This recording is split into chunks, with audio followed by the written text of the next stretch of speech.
Mesdames et messieurs, bonjour, soyez les bienvenus pour cette nouvelle édition de notre journal de 15 heures. Au sommaire de l'actualité. À la une dans l'actualité nationale. Atelier de vulgarisation des études sur le genre.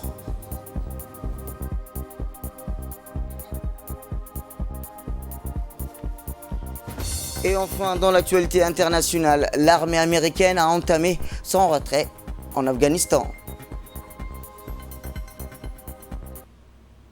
C'était le titre. Merci si vous nous rejoignez. Je vous disais, le président de la République, son Excellence Ismaël Omar Guelleh, a condamné avec force l'attentat à la bombe dirigé contre le Premier ministre Abdallah Hamdok. Cette condamnation du chef de l'État est intervenue dans le cadre d'un message de soutien et de solidarité qu'il a adressé hier au Premier ministre soudanais. Le peuple et le gouvernement de Djibouti se joignent plus pour dénoncer avec vigueur la tentative de meurtre dirigée contre vous, Monsieur le Premier ministre, qui allait porter la marque de détracteurs hostiles à l'expression d'un Soudan stable, pacifié, où l'ensemble de sa population vit sous l'emblème de l'unité, l'équité et de la fraternité, a écrit le président Guelleh. Sous votre leadership politique, le Soudan a indéniablement accru sa cohésion et volonté de vivre ensemble des différentes composantes de son peuple, a ensuite noté le chef de l'État djiboutien. Il a indéniablement aussi noué avec un véritable processus de rupture avec les obstacles lourds de conséquences qui étaient contre-productifs à son évolution sereine vers la voie du progrès et du développement durable. A également fait observer le président Ismaël Omar Guelleh, réitérant l'expression sincère de son soutien et appui au Premier ministre soudanais, M. Abdallah Hamdok. Autre actualité nationale, éducation cette fois-ci, où le ministre de l'Éducation nationale et de la formation professionnelle, M. Moustapha Mohamed Mahamoud, a dirigé aujourd'hui une importante réunion sur le projet transformateur de l'école djiboutienne. Le ministre était entouré du secrétaire général, M. Mohamed Abdallah Mayoub, ainsi que l'inspectrice générale des enseignements généraux, Mme Ismaël Abdou, la secrétaire exécutive du comité supérieur de l'éducation, Ayan Ousmane Abrar, et le secrétaire exécutif de l'Observatoire de la qualité des enseignements et apprentissages, Moukhaled Abdelaziz Hassan. La rencontre qui s'est déroulée au siège du Menfob a vu la participation de tous les cadres du ministère, à savoir les directeurs généraux, les directeurs, les chefs des services, l'ensemble des chefs d'établissement scolaire, mais aussi les inspecteurs, conseillers pédagogiques, tout ordre d'enseignement de la capitale et des régions de l'intérieur. Dans un mot d'introduction, le ministre a souligné la vision portée par ce projet de transformation de l'école djiboutienne à l'horizon 2024, dont la conception, la préparation et l'élaboration ont pris 2 années pour embrasser tous les aspects et le plan de l'école. Il a rappelé que l'ensemble des acteurs de l'école et les partenaires ont pris part à l'élaboration de ce projet, qui réunit toutes les conditions pour une mise en œuvre réussie. Le ministre a loué le leadership et l'engagement des chefs d'établissement qui a constaté dès lors des évaluations de terrain. Ainsi, le secrétaire général, Mohamed Abdallah Mayoub, a ensuite balayé largé sur les raisons d'être et les attentes qui entourent ce projet, qui doivent valoriser le capital humain en améliorant les compétences des futurs citoyens, ainsi soutenir les efforts de développement du pays. Puis le directeur général de l'administration, Salah Alouane, ici a fait une large présentation sur les axes et les piliers des projets transformateurs de l'école djiboutienne. Il a mis l'accent sur les axes de la transformation, qui sont notamment la qualité de l'enseignement, des apprentissages et le pilotage du système éducatif, et enfin la scolarisation universelle pour tous. Les présentations ont donné un lieu d'échange, a nourri les participants et les ministres et les hauts responsables du MENFOP. Eh bien, nous avons avec nous la directrice générale du centre de formation, Mme Aïcha Farah Idli. Bonjour, Mme Aïcha. Bonjour. Eh bien, parlez-nous un peu de ce projet transformateur de l'école djiboutienne. Merci. Comme vous l'avez si bien souligné, c'est un projet de transformation de l'école djiboutienne et qui a mobilisé toutes les forces vives au sein du ministère de l'Éducation nationale, mais qui a aussi interpellé tous les uns et les autres qui s'intéressent de près ou de loin au système éducatif. Ce projet est l'aboutissement d'un travail de concertation, de consultation qui dure depuis le colloque de 2016 et qui, dans ses recommandations, demandait très fortement le renforcement de notre système éducatif. La transformation est à l'ordre du jour plus que jamais et comme vous l'avez dit, occasionne des rencontres au sein des équipes qui sont sur le terrain, mais aussi des équipes pédagogiques et des équipes qui s'occupent plus particulièrement de l'administration. Cette forte mobilisation autour de plusieurs axes. L'axe central étant toujours l'axe de transformation de notre système éducatif. Autour de ce grand axe tournent plusieurs axes. Un des axes majeurs, c'est l'axe qui porte sur l'accès et qui donc va permettre à tous les élèves qui sont sur le sol djiboutien, qu'ils soient nationaux ou pas, d'avoir accès à l'éducation. Et ça, c'est quelque chose d'universel vers lequel nous tendons. Cet accès à l'école va aussi concerner les enfants à besoins spéciaux qui, d'habitude, restaient à la maison, qui n'étaient pas scolarisés. Ils vont donc être scolarisés. Cet axe va permettre aux enfants réfugiés qui sont à l'école d'être à l'école avec un programme qui leur convient, d'être pris en charge par des enseignants formés, chose que nous faisons déjà mais qui va être renforcée. Cet axe va permettre aussi à une autre tranche d'âge que sont les élèves, les jeunes élèves de 5 ans d'être scolarisés de manière évolutive durant ces 5 années. Donc, ces jeunes de 5 ans vont aller à l'école et apprendre leur métier d'élève pour mieux s'insérer dans la scolarité qui les attend à l'école primaire. Ça, c'est l'axe de la scolarisation. Deuxième axe fort de cette transformation de l'école djiboutienne, c'est la qualité. C'est la qualité au niveau des enseignements-apprentissages.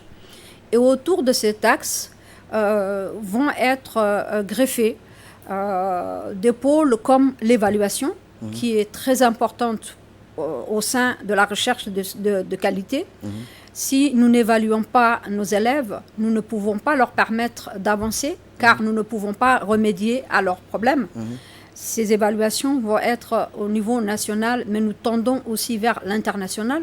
Elles vont être ponctuelles, mais aussi vont avoir lieu à la fin de l'année scolaire, comme nous le faisons d'habitude.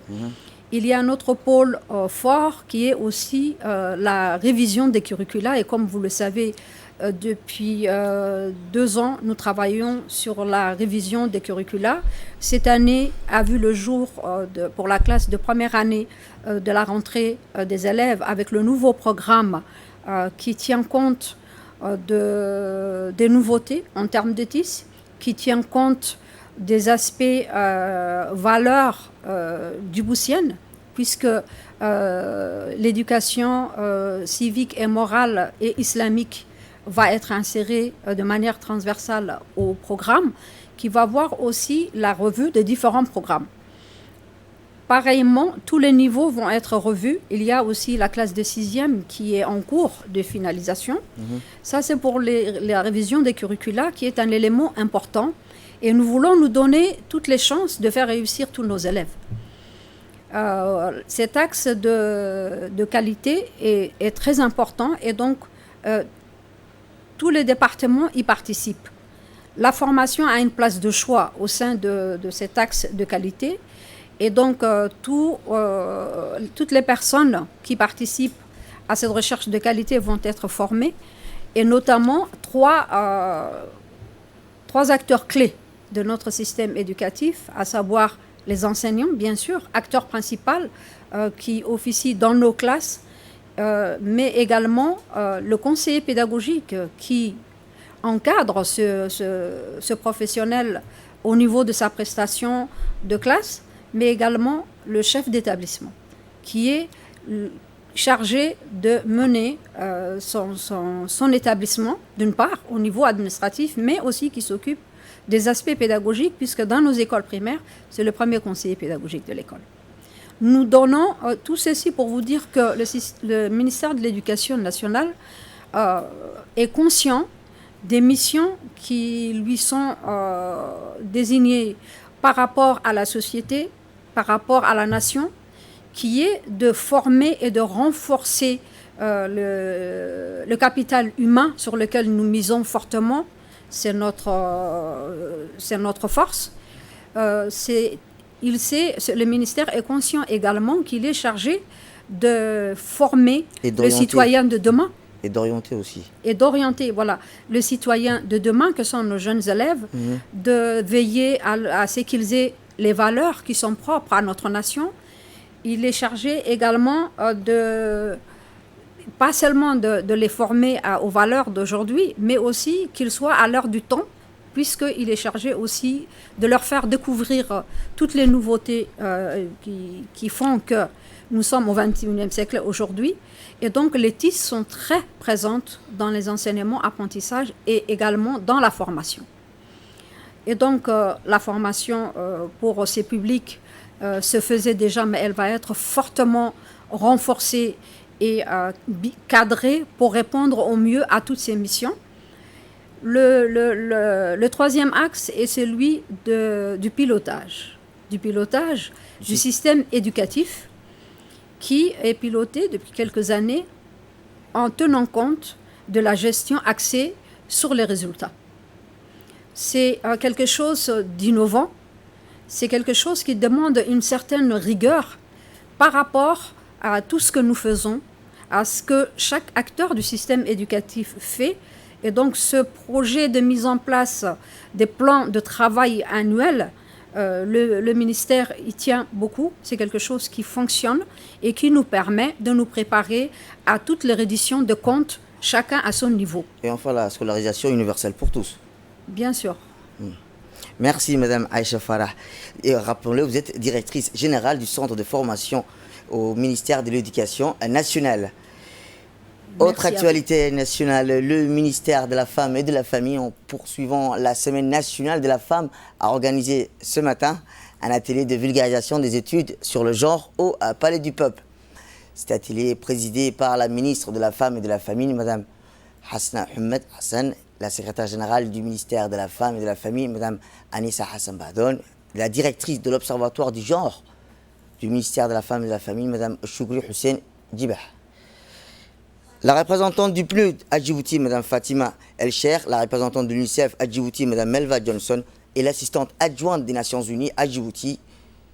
Elle a vu aussi la participation dans tous les points focaux, genre des différents ministères sectoriels, les élus locaux, les associations. Il y avait 2 thèmes du genre. L'étude sur l'évolution et la situation de la femme de Djibouti entre 2000 et 2018, l'étude sur la représentativité des femmes dans la fonction publique et protection de l'enfant.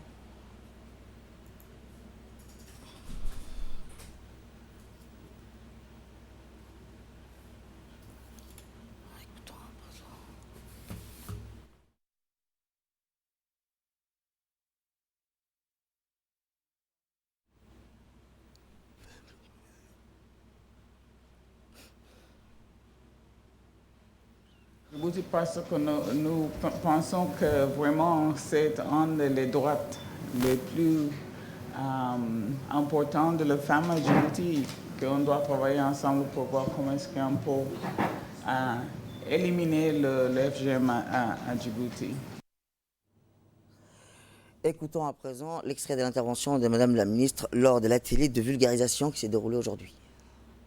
Nous sommes réunis aujourd'hui dans cette salle pour restituer une série d'études, d'enquêtes, de travail effectuées par le ministère de la Femme et de la Famille en partenariat avec les différents partenaires du système des Nations Unies. Ces études, aujourd'hui, vont vous être restituées par le ministère de la Femme et de la Famille, une série de travail effectués courant l'année 2019.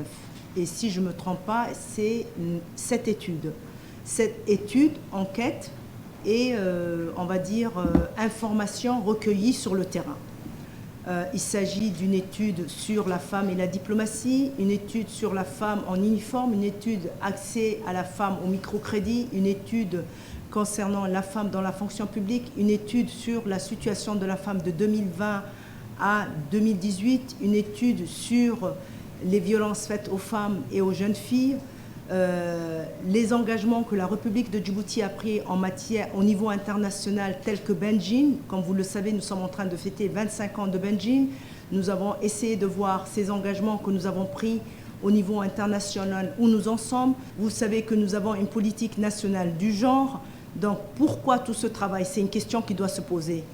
Parce que nous avons jugé nécessaire au sein du ministère de la Femme et de la Famille de faire un arrêt sur image, savoir ces engagements que nous avons pris au niveau national et international, où nous en sommes. Le but, c'est de pouvoir aussi, une fois que tout ce travail est effectué, voir quels sont les manquements pour pouvoir entreprendre des actions pour compléter, améliorer, afin d'atteindre les objectifs que nous nous sommes fixés. C'est un travail fastidieux qui a duré toute une année. J'espère que vous allez apprendre beaucoup. J'espère que vous allez y contribuer. Et nous comptons sur vous, comme je le dis et je le répète, pour pouvoir, bien sûr, participer à cet atelier, voir ce que le gouvernement a effectué, apporter votre contribution à ce travail effectué, mais surtout, et surtout, être nos relais auprès de la population et au sein du pays.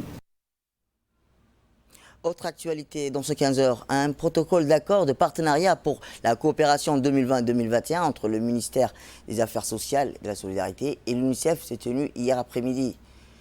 Cette signature de convention s'inscrit dans le cadre de l'opéralisation de la stratégie nationale de la protection sociale 2020-2021.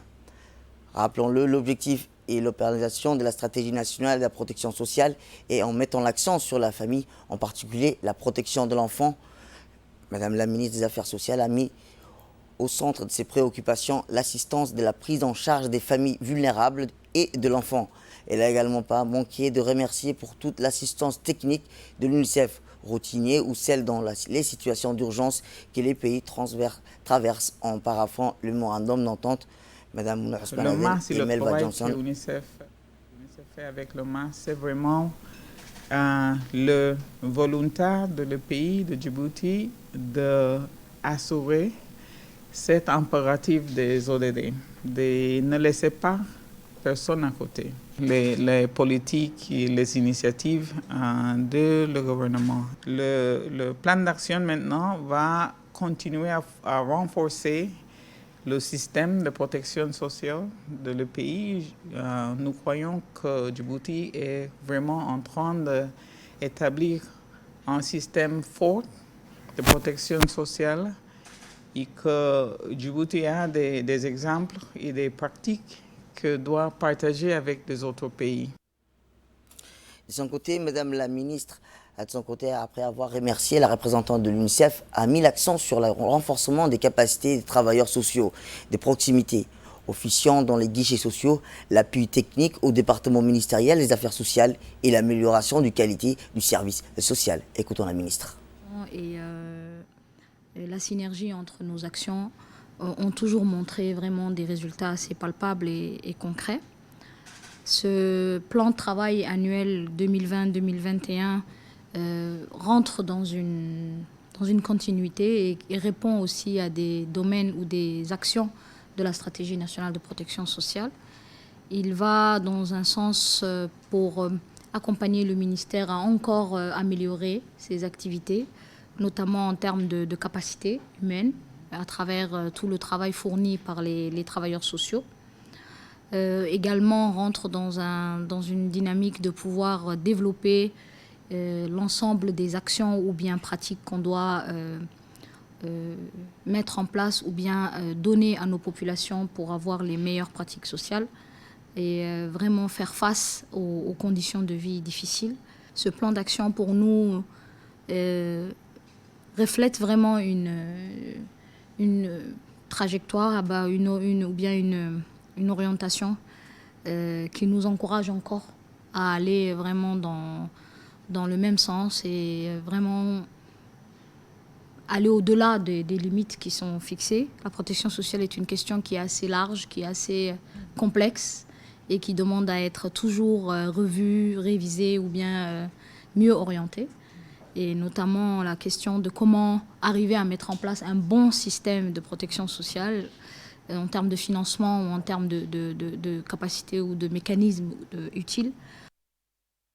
Autre actualité nationale, dans le cadre d'une vaste opération d'enregistrement biométrique des personnes handicapées à Djibouti, organisée par l'Agence nationale des personnes handicapées, en partenariat avec le ministère de la Santé, la caravane de l'opération d'enregistrement biométrique des personnes handicapées a débuté hier dans la préfecture d'Arta.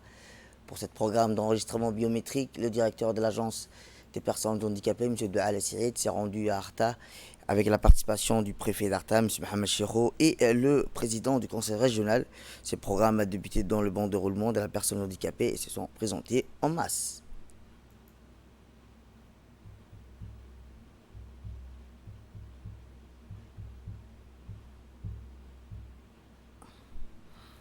Nous remercions donc le directeur de l'Agence pour les handicapés qui a organisé cette opération d'enregistrement, ainsi que la présidente de la République qui tient beaucoup à ce que, surtout Monsieur le Président de la République, qui tient beaucoup à ce que les handicapés et surtout les personnes à besoins spéciaux soient et bénéficient de tous les soins, de tous les services nécessaires pour qu'ils puissent, tous les avantages sociaux, pour qu'ils puissent participer à la vie sociale. Une cérémonie de remise des trophées est organisée sous l'égide de l'ambassadeur saoudien à Djibouti, M. Abdelaziz Ben Abdallah Al-Madr, pour la compétition interscolaire entre les écoles arabes qui a eu lieu avant-hier dans les écoles saoudiennes à Djibouti. Le concours dénommé Concours de l'ambassadeur, initié par les arabissantes qui étudient en langue, a rassemblé plusieurs écoles. La cérémonie de remise des trophées a eu lieu aussi pour les mémoriseurs de 30 chapitres du Saint-Coran, jeunes filles et garçons. Les festivités culturelles ont présenté les différentes gastronomies culturelles et plusieurs, à savoir Djibouti, saoudienne, yéménite et égyptien. La cérémonie était riche en couleurs et plusieurs danses culturelles ont été présentées, notamment djiboutiens, yéménites et égyptiens. Le premier gagnant de la compétition interscolaire était l'école saoudienne et le deuxième était l'Institut islamique saoudien, et les différentes lauréats et les organisateurs de la belle cérémonie se sont vus octroyer les cadeaux comme des téléphones portables par la main de l'ambassadeur saoudien à Djibouti.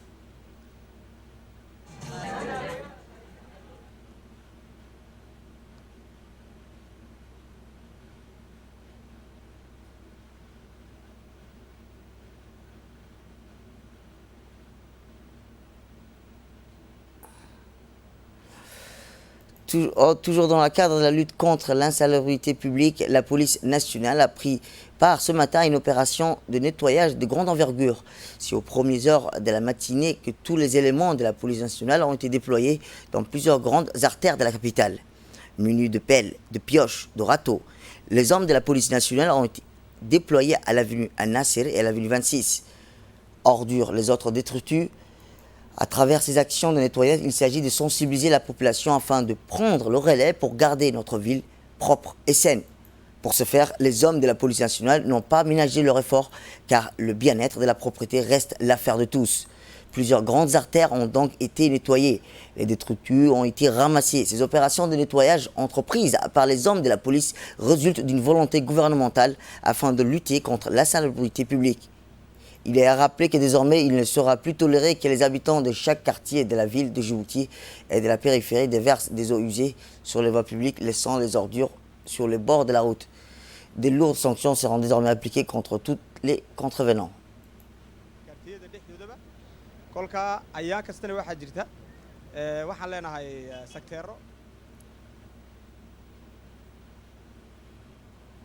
Actualité internationale à présent, l'armée américaine a annoncé avoir entamé son retrait en Afghanistan, prévu dans l'accord signé avec les talibans pour porter ses effectifs à 8600 militaires. Dans les 135 jours, les forces américaines en Afghanistan maintiennent tous les moyens militaires nécessaires pour l'opération contre les djihadistes d'Al-Qaïda et du groupe d'État islamique et pour soutenir les forces afghanes, a précisé dans un communiqué leur porte-parole. Cette annonce intervient quelques heures après que le chef de l'État, Ashraf Ghani, et son principal adversaire, Abdullah, se sont tous les deux déclarés présidents. L'Afghanistan plonge le pays dans une crise institutionnelle. C'est tout pour cette édition. Merci à vous de nous avoir suivis. Restez avec nous pour la suite de programmes télévisés.